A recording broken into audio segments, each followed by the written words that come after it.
everyone, this is Shiha. Assalamu alaikum.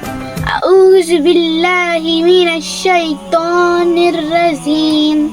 Bismillahir rahmanir rahim.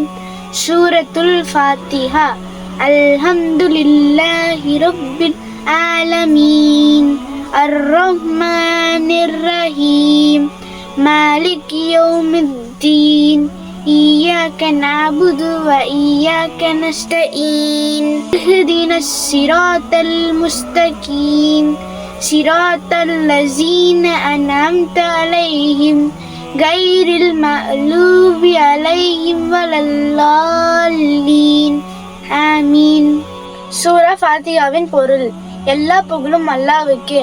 அவன் அகிலத்தா யாவரையும் படித்து பரிபக்குவப்படுத்துபவன், அளவற்ற அருளாளன், நிகரற்ற அன்புடையோன், தீர்ப்பு நாளின் அதிபதி. யா அல்லாஹ், உன்னையே நாங்கள் வணங்குகிறோம், உன்னிடமே நாங்கள் உதவி தேடுகிறோம். நீ எங்களை நேரான வழியில் செலுத்துவாயாக. அவ்வழி நீ யாருக்கு அருள் புரிந்தாயோ அவர்கள் சென்ற வழி, உன் கோபத்திற்கு ஆளானவர்களும் வழி தவறியவர்களும் சென்ற வழி அல்ல. அடுத்த வீடியோவில் சந்திக்கிறேன். அஸ்ஸலாமு அலைக்கும்.